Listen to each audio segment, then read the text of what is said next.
ഇതാണ് കോഴിക്കോടൻ ഹലുവ. കണ്ട ഇരിക്കുന്ന ഇരിപ്പ് കണ്ട ഏതെല്ലാം കളറിലാണ്, ഏതെല്ലാം ടേസ്റ്റിലാണ്.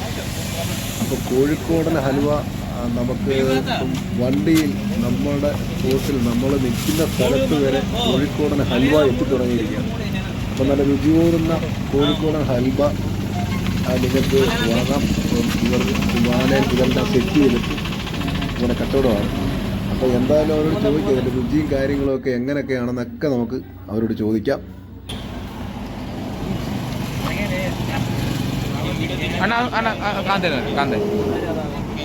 പൊട്ടിച്ചിട്ടില്ല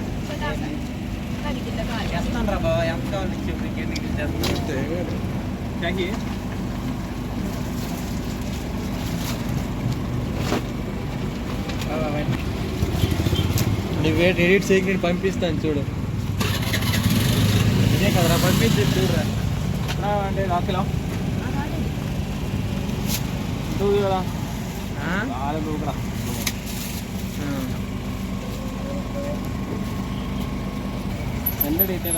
പറഞ്ഞോട്ടോ, നമ്മളിതിപ്പം കോഴിക്കോടൻ ഹൽവ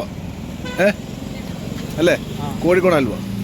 അപ്പോൾ ഇത് വർഷങ്ങളായിട്ട് നമ്മളിങ്ങനെ ഇത് ചെയ്തുകൊണ്ടിരിക്കും അല്ലേ.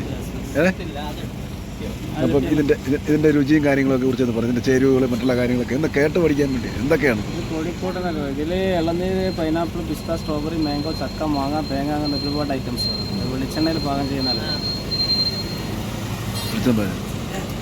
ഇതിൻ്റെ പല പല ഐറ്റംസ് ആണ് ഇരിക്കുന്നത്. വിലയും അപ്പം വ്യത്യാസമായിരിക്കും അല്ലേ? വില പല വിലയുണ്ട്, 160, 200. ഈ 160 എന്ന് പറയുമ്പോൾ നമുക്ക് അതാണ് പറയുന്നത്. ഈ വില കുറഞ്ഞതും വില കൂടിയുണ്ടല്ലോ. വില കുറഞ്ഞ കൂടിയതാകുമ്പോൾ മൈദ, അരി തമ്മിലുള്ള മാറ്റം. മൈദയ്ക്ക് മൈദ 160 രൂപ, അരിപ്പൊടിയിൽ വരുമ്പോൾ 240, പിന്നെ ഗോതമ്പിൽ വരുമ്പോൾ 360 വരെ. ഗോതമ്പിൻ്റെ 360. ഓക്കെ. അപ്പോൾ നിങ്ങളെങ്ങനെ ഓരോ സ്ഥലങ്ങളിൽ ഇപ്പോൾ ഇന്ന് തോട്ടപ്പുള്ള, എൻ്റെ നാട് തോട്ടപ്പുള്ള, എൻ്റെ നാട്ടിൽ ഇപ്പോൾ ഇനിയിപ്പോൾ നാളെ ഇവിടെ ഇല്ല, നാളെ അതിന് നേരെ അപ്പുറമുണ്ട്, പാനൂരുണ്ട്. പാനൂര്. ഇതിൻ്റെ യഥാർത്ഥ പ്രൊഡക്ഷൻ നിങ്ങൾ കറക്റ്റ് ചെയ്യുന്ന സംഭവം കോഴിക്കോട് തന്നെ ചെയ്തു വരുന്നതാണ്. കോഴിക്കോട് താമരശ്ശേരി. അഡ്രസ്സൊക്കെ ഉണ്ടല്ലേ?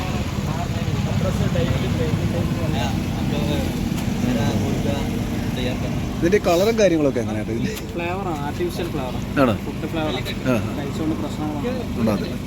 അല്ല പലതരത്തിൽ നമ്മളൊക്കെ ചെറുപ്പത്തിൽ കണ്ട അലുവെന്ന ഒറ്റ കളറേ ഉള്ളൂ, എന്നെങ്കിൽ ഒരു ഇതിപ്പോൾ പല പല സൈസിലൊക്കെ സംഭവം. കച്ചവടമൊക്കെ എങ്ങനെ നമുക്ക് മാന്യമായിട്ടുള്ള വ്യാപാരം നടക്കുന്നു? പടിഞ്ഞാറ് പണി കുറവാണ്. പിന്നെ മുന്നേ ഞാൻ വന്നപ്പോൾ നല്ല കച്ചവടം ഉണ്ടായിരുന്നു. ഇപ്പം മൊത്തം റോഡ് പണിയൊക്കെ ആയതുകൊണ്ട് ഇവിടെ വണ്ടി ഇടാനുള്ള പാർക്കിങ്ങും ഇല്ല. പിന്നെ പൊതുവെ കച്ചവടം മടുക്കും.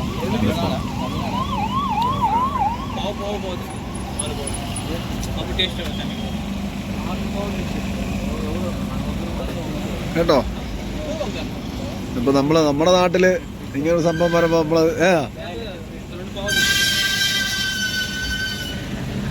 അപ്പൊ കോഴിക്കോടൻ ഹൽവ തോട്ടപ്പള്ളിയിലാണ്. അപ്പൊ ഇന്ന് തോട്ടപ്പള്ളിയിലുണ്ട്, നാളെ ഇല്ല. നാളെ ഇവിടെ പാനൂരല്ലേ?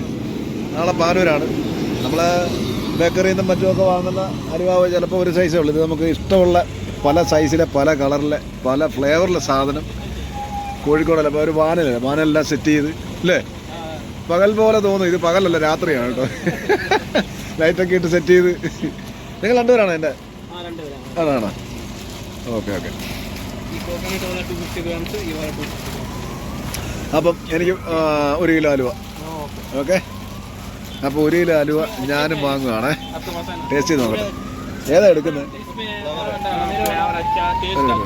കിലോ മതി. അപ്പം ഞാൻ നമ്മുടെ നാട്ടിൽ പണ്ട് നമ്മൾ കണ്ടോണ്ടിരുന്ന അലുവ എടുത്തിട്ടാ 1 കിലോ.